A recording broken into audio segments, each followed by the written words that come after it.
Morning. My name is David Plazas. I'm the Opinion Engagement Editor for the Tennessean, and we have the pleasure of starting our first day of Nashville School Board candidate interviews for 2016.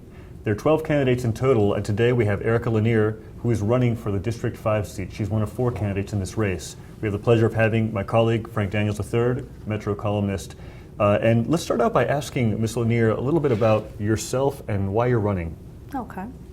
I will try to keep it brief, but I would say first and foremost, I am one of your more critical stakeholders in the process of getting our education system correct. I'm a parent. And ironically, I'm the only parent running in my district. But I am a longtime education advocate. I've served many roles, had many hats and many titles, but primarily I ran out of passion 4 years ago and really didn't know what was involved in politics, just knew that voices were not being heard. So I made the commitment right then and there that win, lose, or draw, I was still going to continue to advocate for families for MMPS, which I have. And I think now is the time that it's a natural progression. Within those 4 years, I've learned, I've developed, I've become a stronger board member, prospective board member, and I can hit the ground running, basically, which is what we need. So what is, in your mind, the role of the board member, and how do you envision yourself working with your colleagues and with new Superintendent Sean Joseph? Okay. Well, first of all, the role of a board member is defined by policy. That policy being stating primarily you hire and evaluate annually a director of schools. You approve a budget, a fiscal budget, to be submitted to the mayor and Metro Council annually. And you oversee policy and manage through policy. What a lot of people are not aware of is that ultimately you have one employee, that being the director of schools. So there's a misinterpretation that, well, my school board member didn't reach out to me, they didn't help me, they didn't do this, but we're governed by policy just like everyone else. So I think your role as a school board member, and my role especially in my district, would first and foremost to be communicate to the varying constituent groups what a school board member actually can do, as well as keeping an open dialogue with those constituents. If you have set meetings, if you're communicating via social media, if you're using all channels to reach everyone and keep that dialogue open, then that sets up for understanding and for positive partnership. Tell us a little bit about what you think is going right and what you think is going wrong with Metro Nashville Public Schools. I think definitely we are headed in a positive direction, that we now have a school superintendent in place that has hit the ground running, that has started visiting schools and implementing necessary changes prior to his July 1st start date. We have many phenomenal programs and opportunities within our schools. I think where we fall short are not taking advantage of all of the partnerships and valuing all of the partnerships and resources that we have for our students. Would you talk a little bit more specifically about what you mean? In terms of resources, obviously our budget as it stands now cannot cover all the needs of every individual school. However, you have some schools that are really taking advantage of the resources, their pencil partners, the resources within their area, and partnering with community organizations to compensate for those shortcomings. That is not, unfortunately, that is not the case in all of our schools. But I think what we've got to do is get leadership in place in all of our schools to be subject matter experts to really assess what the needs of that school are so that school can grow. Mm-hmm. So what experience that you've had do you think prepared you or inspired you to want to be a school board member? I mean, you've defined the role as appropriately as the somewhat limited role that it is, and I'm just curious what experience prompted this desire to be a member of that board. Well, as you're probably aware, I served as chair of the Parents Advisory Council for the district for 4 terms, which is a record. No one else within its 20-year history has done that. And in addition to that, I'm now serving as a representative for Commissioner McQueen's inaugural Parents Advisory Council on the state level. In addition to that, of course, I have chaired the Education Committee for the Nashville branch of the NAACP, and I'm currently serving in my 2nd term as the Youth Council Advisor. We've done a lot of programming, trainings, and forums on parents' rights, on students' rights. One of our most recent forums, we partnered with the Metropolitan Police Department in terms of how to make a routine traffic stop just that, routine. So among all of my community work and listening to the community and fielding complaints, I think that I have an intimate knowledge of what it takes to get this district right. So in that experience on the Parent Advisory Council, the relationship that you were able to have with the director and I guess in some tertiary way the school board, do you think that the parental engagement in our schools is at an appropriate level? Does it need to change? And if so, what would you do as a school board member to do that? I definitely think it needs to change. I think that we cannot rely on the same parent leaders within every school to serve in every capacity that's needed. We need to look at the development of more parent leaders. We need to first of all say to our parents, we trust you, we value you, and we appreciate you. And beyond that, I would love to see more parents serve on some of our internal committees. As you may be aware, I sat on the calendar committee for many years. Prior to my term, no parent really sat on any committees. So definitely increase the talents that we have in hand and in utilizing them as the subject matter experts that they are. Did you attend any of the parent meetings at the schools for the choosing of the new principal that the district had put together? Yes. Is that the kind of thing you think represents what you mean by more parental engagement? I think parental input, definitely. I think that's the first time for a lot of those parents that they actually had that type of dialogue. I think maybe looking also at our Parents Advisory Council to make sure that it is just that, an advisory council going back historically to the director of schools. Okay. Yeah, there are many controversial issues that were continuing to be discussed during the superintendent search, ranging from magnet schools to ensuring that you involved the unions, that you involved different parental groups, student groups, et cetera. What are some of the top issues for you that you'd like to accomplish, and those things that you're hearing continuing to be an issue? Because I know for a long time in the past, the charter versus anti-charter was certainly at top of mind. How do you perceive it today and in the context of this election? I think if we're going to be fair to all of our students, the charter versus traditional or the magnet versus the traditional schools conversation has to stop.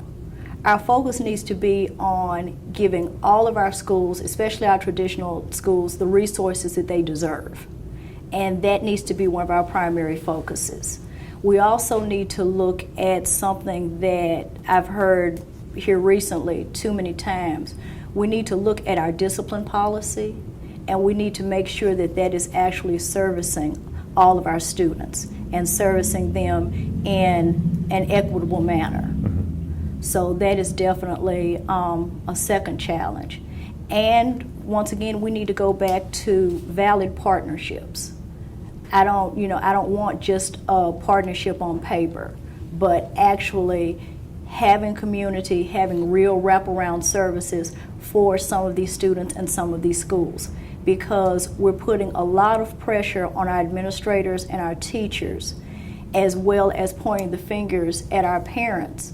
And ultimately, we have an issue that is global that we're going to have to address, and that's our poverty issue. That's where a lot of this stems from. In terms of talking about the resources, so the school board voted to sue the state over their belief of an inadequate funding delivered by the governor and the legislature. Would you have voted for joining that suit or initiating that suit, or do you think there's a different way to go about? I always think that litigation should always be your last course of action. I respect the decision that the board members made, because ultimately they have more knowledge and more intimacy of details than we do as constituents.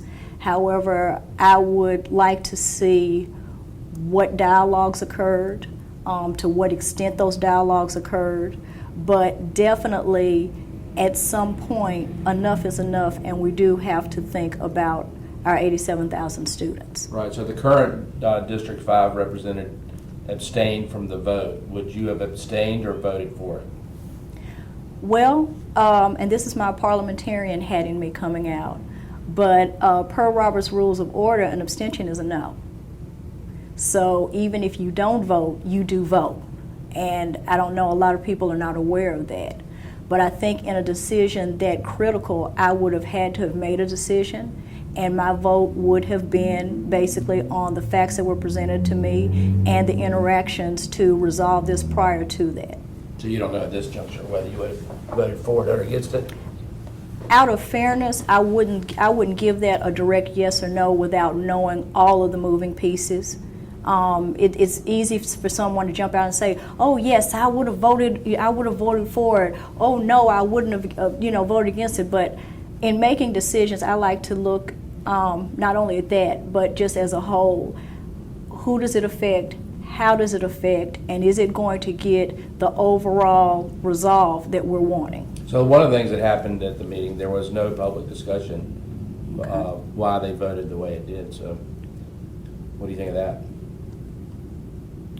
I always like public discussion. If you remember 4 years ago, the platform I ran on was art. And I always say that I'm not talking about the type of art with a paintbrush, but I use it as an acronym: accountability, responsiveness, and transparency. And transparency is a big piece. So I would have liked to see that.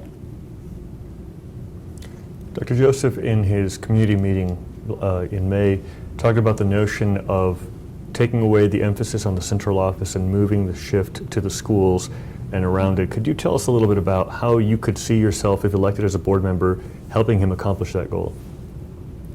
Well, having the long history that I do, both as chair of the Parent Advisory Council, working with board members on issues, as well as forums, first of all, let me say that I applaud his decision, because for too many years we've heard that central office is too top-heavy. Now, by saying that, I'm not saying by any means that I want anyone to lose their job, because in this day and time I would not. But I think that we need to direct certain individuals' talents more so directly to the schools. So my role would just be as just that, an advisor, based on what I've experienced, also putting him in place with various partnerships that I have, so that he can hear firsthand and make the most informed decision he can about how that transition should look. And do you have a perspective on what the right balance is between decentralizing and also giving too much autonomy, perhaps? I think in terms of, and are you speaking more specifically with the principal Yes. autonomy? Mm-hmm. With principal autonomy, definitely as a leader, I need that freedom to lead. However, at the same time, you do need parameters so that all leaders are following some type of centralized rhyme and reason as to how they're leading. And for some of our leaders, they would need additional resources on how to lead.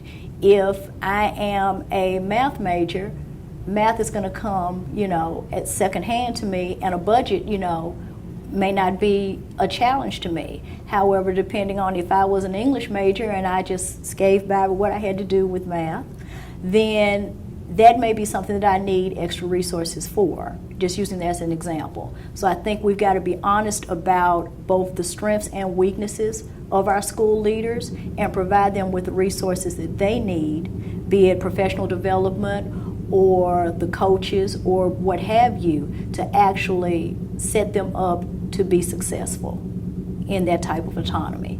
And I think that it's going to probably, as Dr. Joseph said, needs to be a stair-step approach. We don't need to just launch them, here you go, here's a budget, here's your school, figure it out. It does need to be stair-step, a gradual process. So does that mean that we're going to move, that you think we should move towards autonomy at the speed of the slowest person? No, not necessarily at the slowest person. I think that that's going to go back to your principal evaluations, making sure that you have the best fit for the best school. But when I say we need to stair-step it, I don't think we need to release it fully in terms of, okay, you now have autonomy, do what you need to do. I think that it needs to be a gradual process in terms of monitoring and making sure that it is working, and if we're seeing patterns to where there are challenges, addressing those challenges as a whole. So do you think that we have, you've been on the parent council for a long time, do we have principals that are ready to be autonomous now? Definitely. They shouldn't have that freedom?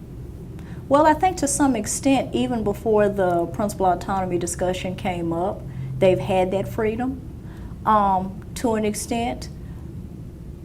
I would say that I don't see where pushing it now is going to really impact them. If you're a leader and if you're an effective leader, you find a way within whatever confines to continue to be an effective leader.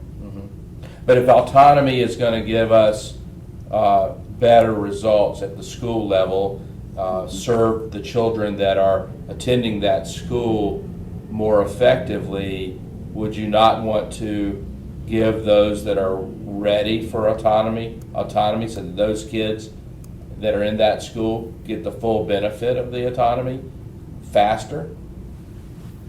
I mean, they're there for a very limited amount of time. I mean, every year that they miss of excellence, they'll never recover. Right. And I think autonomy and the actual what the children are getting actually in schools may be twofold. But in terms of the autonomy, if they're ready, if they are proven that they are ready, then I could see going ahead and rolling it out. But once again, I don't see where we should just push completely forward. So I would like to actually see, other than just, oh, well, I think you're a phenomenal principal and I'm going to give you full autonomy, I would actually like to look at, an evaluation process as to what we're looking at. Are we looking at the community input of that school? Are we looking at, the discipline rate? Are we looking at many factors in terms of providing that full autonomy? Can we circle back to discipline and the discipline issues that you were talking about as something that was of particular concern? Can you talk a little bit about what do you mean by we need to look at how we're handling discipline issues? Well, discipline is handled, I can say from just the cases that I've dealt with, discipline can look very different in very different schools and with very different students. Now, Dr. Tony Majors, did something last year that you would think was a no-brainer. He went through with a clear-cut policy, revised the discipline in terms of where everyone had a guide as to how that discipline should look. But in addition to that, we still need to follow up with, even though I know what discipline should look like, am I adhering that discipline policy the same with all of my students? Keeping in mind when I say that we have a disproportionate amount of students as well that fall under different realms of our exceptional education umbrella, that we have to make sure that we follow proper protocol for them as well. Regarding assessments, certainly we've seen quite a bit of a mess with measurement and the testing, and there's lack of confidence, and also when it comes to teacher evaluations. What kind of advice and recommendations might you be interested in giving Dr. Joseph, and also advancing from the school board, if elected, to address that system? You know, what is your philosophy? Where should Tennessee Metro Nashville Public Schools go? Well, years ago, we had a task force, actually, that dealt with assessments under Dr. Register that, for whatever reason, was not fully developed. But I think that, to some extent, you have to have all of the stakeholders in the room, first of all, to actually assess what is best, because you're hearing too many negatives and not enough positives in this situation. Of course, there's a lot of discussion about administrators that are being evaluated based on student performance. But we're not taking into consideration how long they've had those students, what grade level that student was on when they actually, when that student came to them, the transition of students from school to school, which looks very different probably than when we were in school. So, but ultimately, we're also not really focusing on what this is doing to our students. So I used an analogy years ago, even before 10 Ready. We had a period to where within 4 years, we changed the way that we tested and or evaluated our students and our teachers 3 times. And my question at that time to the director of schools was, if you as an employee had a new boss, because during this time we also had a lot of principal changes every year. So I said, if you as an employee were in a situation to where your boss changed every year and your expectations changed every year, how successful do you think you would be? So looking at that, I think we need to immediately look at assembling a task force which looks at all the stakeholders and has all of the stakeholders as representatives on that task force to look at what is the best practice for us within our state mandates to evaluate our students, but at the same time do not make them feel like they are quote-unquote failures. What would be your starting point, given your experience? My starting point would be to actually have parents, have teachers, have someone from administrative staff, as well as have representation from our various unions, as well as community leaders, all come together, because we all come across students in different arenas, but students are very open as to what's going very, very right in their schools and what's going very, very wrong. And from that, have an open dialogue as to what we need to do. I think definitely, since we report to the state needs to be involved in that conversation, and it needs to be a partnership. Let me rephrase it. In terms of where a starting point, in terms of a recommendation that you'd like to start with, that initial point, would there be any strong position that you'd like to see advanced, at least for the sake of discussion, whether or not it's switching to a different form of testing, de-emphasizing evaluations for teachers? Can you speak a little bit about that, please? Definitely, we need to find something that works. So the first thing would be a conversation. Do we go back to the TCAP, which we've relied on for years, or do we go forward with 10 Ready, and what guarantees do we have that we will not have, the unfortunate issues that we had this go around? As far as tying the evaluations to teacher performance, we need to look at how that percentage is going to look. There's been a lot of discussion, a lot of debate about stair-stepping it, where it'll start off at 15% and grow. But we need to really look at what is going to be best to better assess a teacher. We need. You made the point about, how do you know if you're successful? You have these changing circumstances every year. Should the state be evaluating teachers the way it's doing it right now? Should that be de-emphasized? There's certainly that debate across the country in terms of whether or not this is even working. You have to have a metric in terms of testing to see where a student is, but we've also have TVAs, which has been around for years, that we don't really speak to or use to the extent that we could. You also have the measurement of, and I think, and when I say TVAs, the actual growth of a child. If I have a student that comes to me that's a fourth grader and they're performing at a second grade level, is it honestly fair for me to expect that teacher to get that child to a fifth grade level by the end of that fourth grade period? So what is going to impress me more? The teacher who has the fourth grader on the fourth grade level that gets them to the fifth grade level, or the teacher that has the fourth grader that comes to them at a second grade level that gets them to a fourth grade level? So we need to be looking at those type of analysis as well. You get to choose one thing that metro schools are doing well right now. What is it? They're doing a lot well. I said one. I know. I would say listening to the community and to all stakeholders more. That is something that they have vastly improved, because before, and you may be familiar with our motto with the Parents Advisory Council was, your voice matters, make it heard. For much longer than what it should have been, the voices of parents weren't heard. The voices of students weren't heard.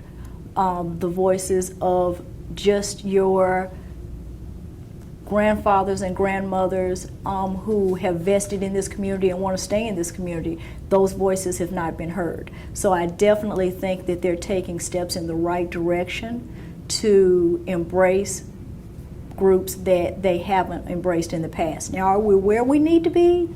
Not yet, but we're getting there. So you have to choose the one thing that you get to work on to change. What would that be?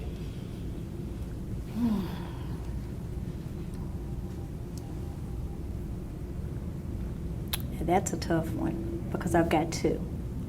You only get one. I know. He's so mean. Do you see this? Like I said, this is the one thing that I would work on, definitely, and I think it's going to impact a lot of different areas, is raising our schools out of the bottom 25%. of the state schools. Yes. So you pick lots of things then. Well, that's the one metric that you want to see change. Yes. A few weeks ago, perhaps a few months ago, Chris Henson at the time was interim director, and Sharon Gentry, the current board chair, talked to the editorial board about student-based budgeting. And I wanted to get your sense of whether you think it's a good thing, student-based budgeting, and if there's anything that you would recommend altering, or from your experience as a parent and as a community member, and how you get the word out, because I think there's still some confusion in the community over what it is. It is. That's where your lunch and learns come in place, your town halls, your community meetings, to get everyone in place. That dialogue needs to include your council people, because a lot of people reach out to Metro Council not knowing what their role is within the schools, as well as your community. I think that it is a good thing, but once again, it's going to be something that you're going to have checks and balances and resources available. Because if I've never managed a budget in its entirety, I may come out with flying colors, but I would feel better knowing that if that person needs a particular resource, that resource is there for them. When you think about the person that you most admire, who is it and why?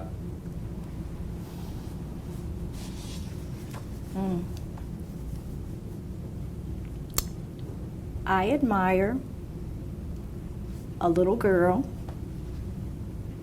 and you're not gonna make me tear up. Good. I admire a little girl who came home to her parents many moons ago and said, "Mommy, my teacher says I can't read." And the parent responded to that little girl and said, "Well, that's fine. What is your teacher doing, to make sure that you can read?" And the little girl responded back, "Well, she just says that I can't read."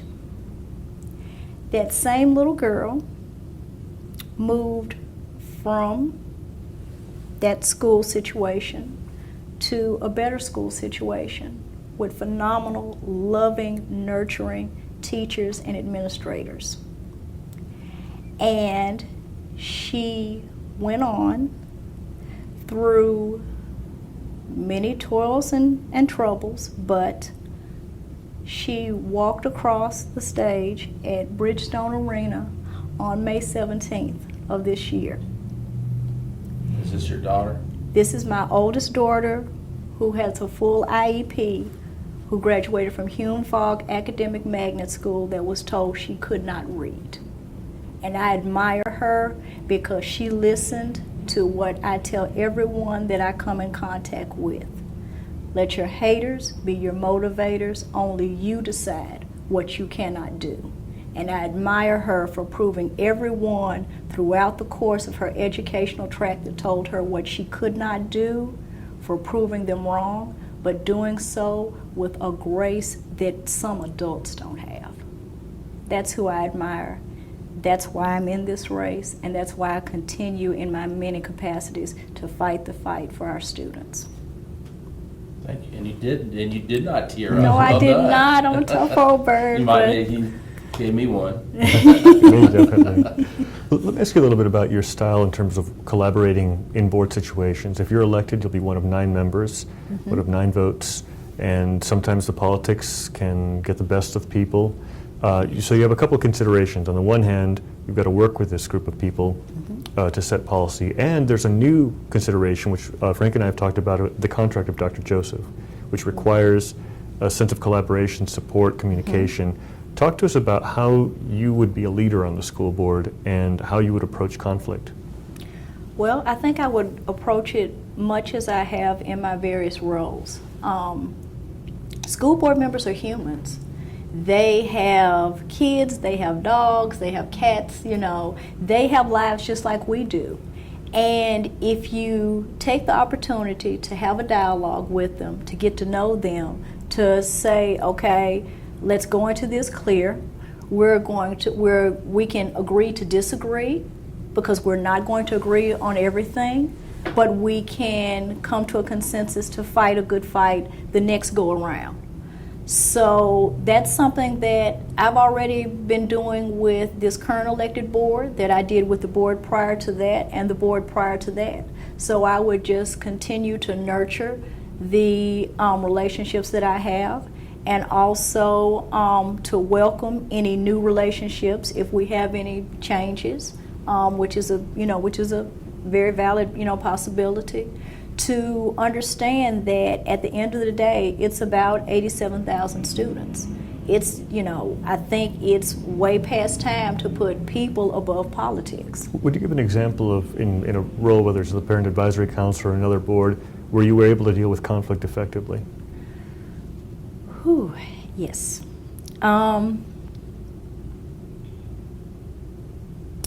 We had a situation where we had a complaint that came through one of my capacities, I'll just say, for confidentiality, to where we had a young man who had been accused of doing something that under our current policies is immediate removal from metro schools.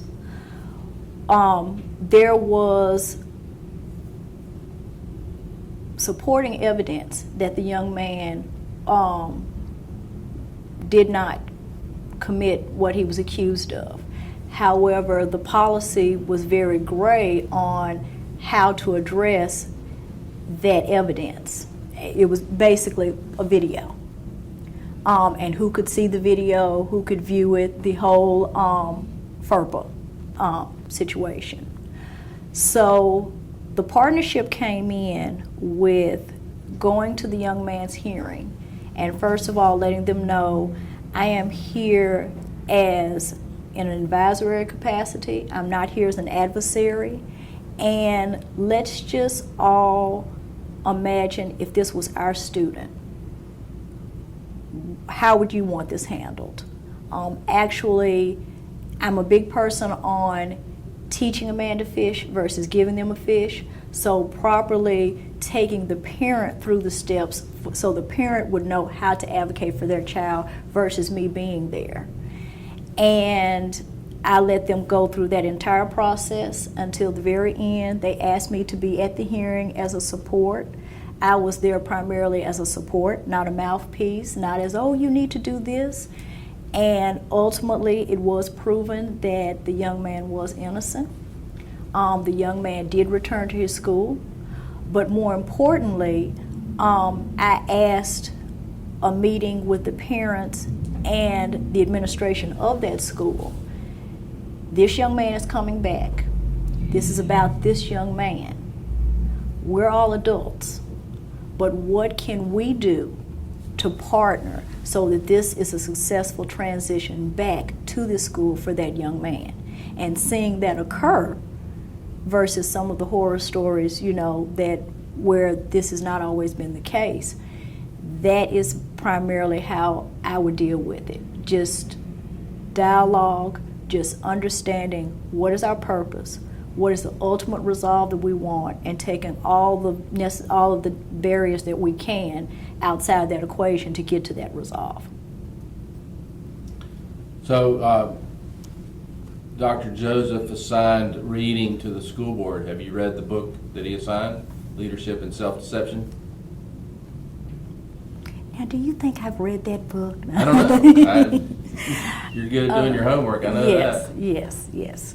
I have started on it. Now, of course, I'm doing that in between, the little faux pas I told you with me not being as prudent as I should when I was door knocking. Mm-hmm. But yes, I have. And I think it is definitely a good read. I think it can put us on a good playing field to understand, mm-hmm. And where we can actually function cohesively as a group. So are you in your box or are you out of your box? I'm always outside the box. You didn't know? I've probably been outside the box ever since I was a kid. So yeah, I'm outside of my box. Well, it'll be interesting to see how you feel when you finish the book. Then. Okay. We're in the last 5 minutes of our interview, and just wanted to address any issues that might be on your mind that you'd like to address with us and with the public. Okay. Well, first of all, thank you all for this opportunity. Thank you all for allowing me to be here, as well as the other 11 candidates. I don't have to tell you this is important work that touches all of us. I would just say to everyone within the sound of my voice to take your voting rights seriously. Do your research, do your homework. Don't be taken by all of the pretty glass or shimmery signs, but actually think, make a conscious decision as to who is the best person to represent the students as well as myself for the next 4 years. And would you say you're the best person for your district? Obviously. Just making sure. That's Yes, definitely. And that's not to disparage any of the candidates running against me. Mm-hmm. I think they all have the passion to do the job. I had the passion to do it 4 years ago. Did I have the relationships already intact with board members and with central office that I have today? No. Did I have the background in terms of proper advocacy? It's much stronger. So in terms of hitting the ground running without that learning curve, in answer to your question, yes. And tell the public how they can reach you and learn more about you. Oh, wow. There are lots of ways. I'm old school, so I've had the same cell phone number for 15 years now, and it works all day, every day, as you know, which is 615-593-0637. We also have email, Lanier, 4 schools@gmail.com. We have a Twitter account, Lanier for Schools 1. We have Facebook, Erica Lanier and Lanier for Schools. We have Snapchat. So, but anyway, of course, and you've seen, we have, I'm veering off into social media. I'm a strong believer in meeting people where they are. So any way that you feel comfortable, if you see me in the grocery store, I'm stopped at the post office, all the time. I know you're trying to, but can I? That's what I'm here for. So. Well, very good. Well, we want to thank you very much. Any final questions before we We're good. Okay, excellent. Well, to the public, thank you very much for joining us on Tennessean.com. Our next broadcast will be 10 a.m. Friday, June 17th. We'll have District 7 candidate Jackson Miller. You can go to Tennessean.com and see the rest of the schedule, and make sure to join us here. We'll have a replay shortly after this. And thank you so much again to Erica Lanier, and best of success to you. Thank you both.